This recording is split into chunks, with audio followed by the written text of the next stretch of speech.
नमस्कार, सत्यहिंदी.com पर आपका स्वागत। मैं हूं शैलेश। बिहार विधानसभा चुनावों से क्या देश की राजनीति की दिशा तय होने जा रही है? क्या इससे 2029 के लोकसभा चुनावों का भविष्य भी तय हो जाएगा? क्या प्रधानमंत्री नरेंद्र मोदी और कांग्रेस के नेता और विपक्ष के नेता राहुल गांधी का भविष्य भी तय हो जाएगा? क्या ये चुनाव इतना बड़ा है? आज इस पर बात करेंगे, क्योंकि इन चुनावों को लेकर राजनीतिक सरगर्मी जितनी तेजी से बढ़ रही है, पिछले विधानसभा के चुनाव, दूसरे राज्यों के विधानसभा के चुनावों में इस तरह की गतिविधियां नहीं देखी गई। इन चुनावों से पहले बीजेपी और एनडीए, जिसमें जेडीयू भी शामिल है, जिस पार्टी से मुख्यमंत्री नीतीश कुमार अभी बिहार में सत्तारूढ़ हैं पिछले 20 सालों से करीब, उसके भविष्य की दिशा भी तय होगी, क्योंकि इस चुनाव में वो सारे मुद्दे सामने आ गए हैं जिनका लोकसभा के चुनाव पर भी असर पड़ सकता है। ऐसे मुद्दे सामने आ गए हैं जिनकी चर्चा आमतौर पर लोकसभा या विधानसभा के चुनाव में अगर होती भी है तो बहुत सतही तौर पर, और ख़ास तौर पर बिहार के चुनाव में तो सिर्फ जातीय गणित की चर्चा होती थी। किस किस जाति के साथ, किस किस जाति के लोग किस किस पार्टी के साथ हैं, उस गठबंधन के नेताओं की क्या स्थिति है, उसके आधार पर तय हो जाता था। ये सिलसिला करीब 1990 से चल रहा है। 1990 से 2005 तक लालू प्रसाद यादव की सत्ता रही, और 2005 से शुरू करके अभी तक नीतीश कुमार बने हुए हैं। इसमें थोड़े से समय के लिए, 1-1.5 साल के लिए जीतन राम मांझी भी मुख्यमंत्री बन गए थे। तो ये एक लंबा दौर रहा है, और ऐसे लंबे दौर के बाद जो नतीजे आते हैं वो कुछ न कुछ अलग तरह का परिणाम भी दिखाते हैं। जैसे कि आप देखिए, पश्चिम बंगाल का एक उदाहरण है, जहां करीब 30 वर्षों तक लेफ्ट पार्टियों की सरकार रही। ज्योति बासु जब तक जीवित रहे, लेफ्ट को कोई हिला नहीं सका, और आज लेफ्ट वहां एक कमज़ोर कड़ी के रूप में मौजूद है। उसी तरह से उड़ीसा देखिए, उड़ीसा में भी मुख्यमंत्री जब तक रहे, लंबे समय तक रहे, शायद करीब 25 सालों तक वो भी रहे, और उसके बाद बीजेपी सत्ता में आ गई। जो मुख्य विपक्षी पार्टी वहाँ की कांग्रेस थी, वो नहीं आ पाई। बिहार के चुनाव में भी कई ऐसे संकेत मिल रहे हैं कि एक बड़े उथल पुथल का आधार ये चुनाव बन सकता है। कई तरह के सर्वेक्षण के रिपोर्ट भी आए हैं। हालांकि ये रिपोर्ट जो हैं वो दोनों तरह की बातें करते हैं, और इसलिए इनके आधार पर कोई नतीजा निकालना बहुत मुश्किल है। जैसे कि ये जितने चुनाव पूर्व सर्वेक्षण आए हैं, उनमें ज़्यादातर में बताया जाता है कि तेजस्वी यादव जो हैं वो सबसे ज़्यादा लोकप्रिय हैं मुख्यमंत्री पद के लिए। लेकिन ज़्यादातर सर्वेक्षण ये भी बताते हैं कि सबसे ज़्यादा वोट जो है वो एनडीए को मिलेगा। तो ये विरोधाभास है, इस पर हम आगे चलकर बात करेंगे। लेकिन सबसे पहले हम ये समझने की कोशिश करते हैं कि आखिरकार ऐसी क्या बातें हुई हैं जिसके चलते बिहार का चुनाव बहुत महत्वपूर्ण हो गया है। मुख्यमंत्री बदलते रहते हैं, कुछ राज्यों में बड़े लंबे समय तक मुख्यमंत्री रह जाते हैं। जैसे हमने बंगाल की बात की, जहां ज्योति बासु 25 साल या लगभग उतने ही साल तक जो है मुख्यमंत्री थे। उड़ीसा में नवीन पटनायक भी करीब 25 सालों तक रहे। जनता बीजू दल की सत्ता रही, लेकिन वो सत्ता जो है वो ढह गई। तो ऐसे बहुत सारे विपक्षी नेता हैं जो बड़े लंबे समय तक सरकार में बने रहते हैं। लेकिन जो बिहार की स्थिति है वो अलग है। बिहार में नीतीश कुमार 20 सालों से मुख्यमंत्री हैं लगभग, लेकिन एनडीए के समर्थन से, या बीच में एक बार वो महागठबंधन के समर्थन से भी मुख्यमंत्री बने थे। यानी उनकी पार्टी जो है वो पश्चिम बंगाल के की जो मार्क्सवादी पार्टी है, ज्योति बासु की जो पार्टी थी उसकी तरह, या नवीन पटनायक के बीजू जनता दल की तरह सिंगल पार्टी नहीं है जिसने लंबे समय तक सत्ता में रहने का रिकॉर्ड बनाया है। उनको एक समय पे नीतीश कुमार को सबसे ज़्यादा 115 सीटें मिली थी संभवतः 2010 में। उसके बाद उनकी जो सीटें हैं उसकी संख्या घटती गई। 2020 में वो 43 पर पहुंच गए। बीजेपी लगभग उनसे दोगुनी सीटें लेकर के आई, फिर भी उन्होंने तय किया कि नीतीश कुमार ही मुख्यमंत्री बने रहेंगे। अब बदलाव क्या हो रहा है बिहार में और क्यों हो रहा है, इस पर बात करते हैं। बिहार में जो इस बार का बदलाव देखने को मिल रहा है उसके लिए मैं दो नेताओं को निश्चित तौर पर श्रेय देना चाहूँगा, और उसमें से एक हैं जो पिछले 2-3 वर्षों से लगातार बिहार की यात्रा कर रहे हैं और घूम घूम कर लोगों में कुछ नए मुद्दों पर वोट देने के लिए उत्साहित या प्रोत्साहित कर रहे हैं। ये हैं प्रशांत किशोर। प्रशांत किशोर ने बिहार में चुनाव का पूरा एजेंडा बदलने की कोशिश की, और जो माना जाता था कि बिहार में सिर्फ जाति के आधार पर मतदान होता है, यानी जैसे कहा जाता था कि अति दलित और अति पिछड़े उनके नेता जो हैं वो नीतीश कुमार बन गए और 2005 में वो उनकी सहायता से सत्ता में आए। उसी तरह से ये माना जाता है कि मुस्लिम और यादव और उनके साथ कुछ और पिछड़े जो हैं वो MY समीकरण के जरिए लालू प्रसाद यादव सत्ता में रहे। अब स्थितियां बदल रही हैं क्या? ये एक महत्वपूर्ण बात है जिसको कि नोट करने की ज़रूरत है। तो सबसे पहले हम एक नज़र डालते हैं। एक वोट वाइब नाम की संस्था ने आज ही एक सर्वे रिपोर्ट को जारी किया है, और इस सर्वे रिपोर्ट पे क्या विरोधाभास है उसकी पहले हम चर्चा कर लेते हैं। अब इसमें ये वोट वाइब कहता है कि 48.6% लोग मुख्यमंत्री नीतीश कुमार के खिलाफ हैं, यानी उनके खिलाफ एक सत्ता विरोधी लहर चल रही है।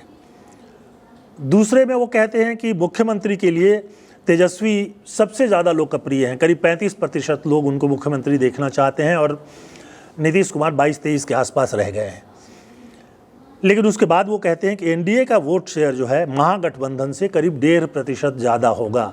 अब ये यहाँ खेल है।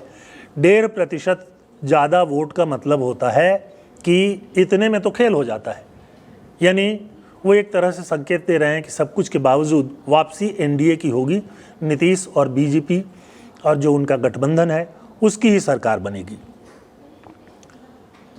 अब यहाँ एक और महत्वपूर्ण तथ्य जो है उसको नोट करने के लिए कहूँगा मैं, और ये है तीसरी शक्ति का उदय। ये क्या है तीसरी शक्ति? पहले हम चर्चा शुरू करते हैं एनडीए से। एनडीए एक शक्तिशाली गठबंधन वहाँ है पहले से ही, और इसमें बीजेपी, जेडीयू, एलजेपी, हम और उपेंद्र कुशवाहा उनकी पार्टी, ये सब जो हैं वहाँ शामिल हैं। वैसे इनमें सीटों के लिए खींचातानी अभी तक चल रही है, पर लगता है कि वो कोई न किसी समझौते तक आ जाएंगे। सबसे ज़्यादा जो उग्र स्वभाव दिखा रहे हैं वो है एलजेपी के चिराग पासवान, लेकिन चिराग पासवान को भी बना लेना मुश्किल नहीं होगा।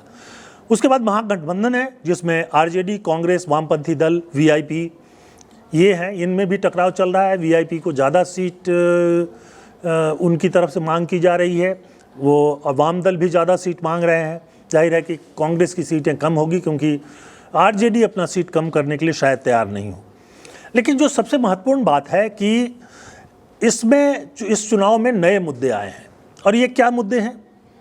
सबसे पहला मुद्दा है शिक्षा और रोजगार, और प्रशांत किशोर का जो पूरा चुनाव अभियान है वो शिक्षा और रोजगार पर टिका हुआ है। वो ये कह रहे हैं कि बिहार में शिक्षा की कोई बेहतर व्यवस्था नहीं है, इसलिए शिक्षा के लिए, यानी उच्च शिक्षा के लिए, बल्कि स्कूल लेवल की शिक्षा के लिए भी बिहार के छात्रों को बाहर जाना पड़ता है, दिल्ली जाना पड़ता है और दूसरे जगहों पे जाना पड़ता है। रोजगार, वहाँ उद्योग है ही नहीं तो रोजगार भी नहीं है। उसके बाद दूसरा मुद्दा आया है पलायन रोकना। पलायन रोका कैसे जाएगा, तो उसके लिए भी रोज़गार चाहिए, क्योंकि बिहार के लोग सबसे ज़्यादा बाहर जा कर के नौकरी करते हैं। इसको भी एक बड़ा मुद्दा इस बार बनाया गया है और ये सब संभव होगा औद्योगिकरण के जरिए।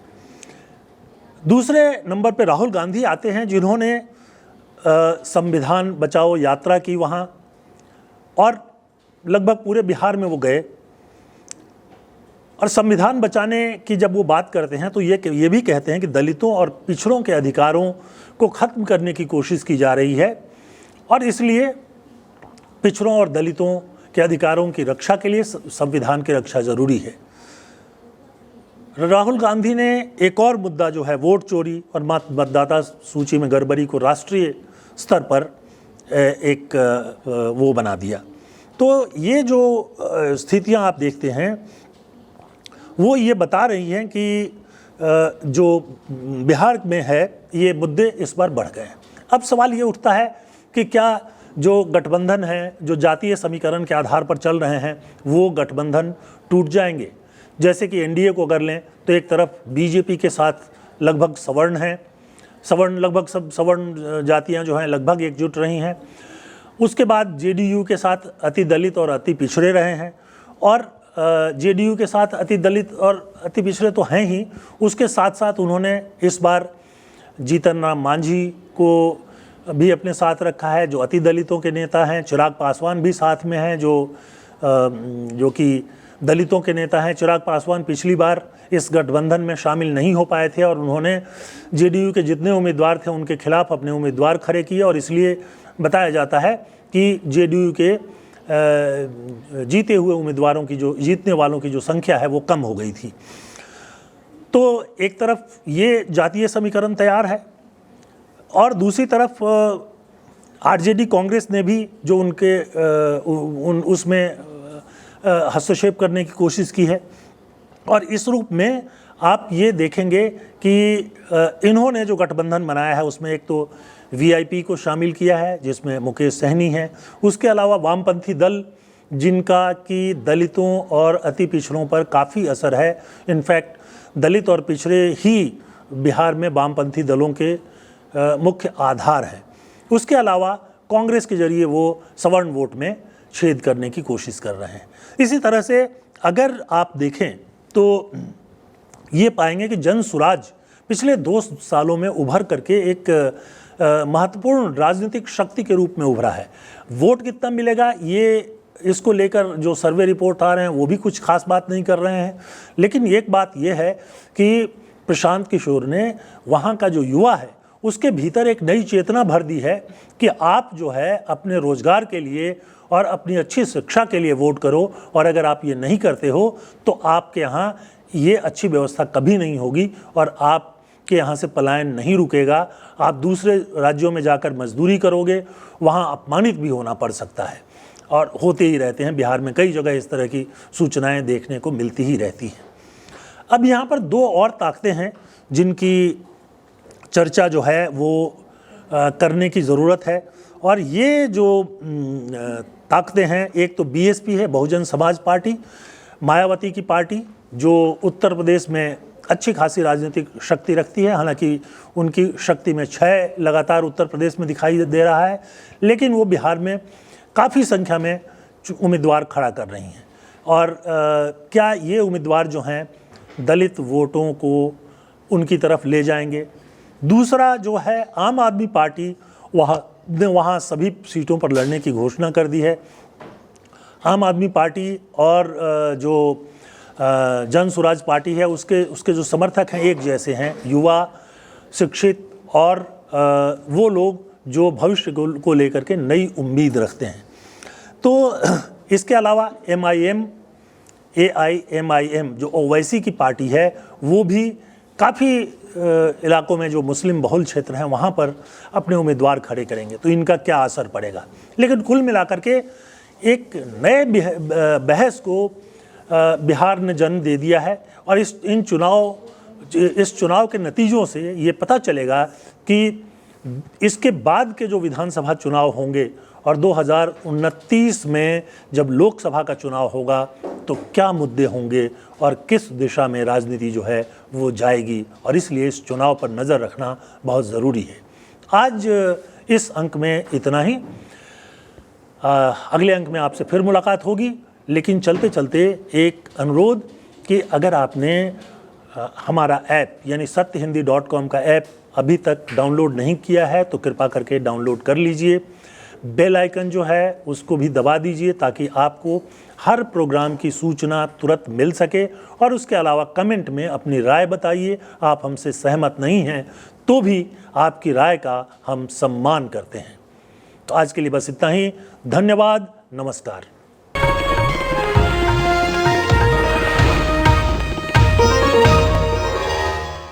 Copyright disclaimer under Section 107 of the Copyright Act 1976. Allowance is made for fair use for purposes such as criticism, comment, news reporting, scholarship, and research. Fair use is a use permitted by copyright statute that might otherwise be infringing.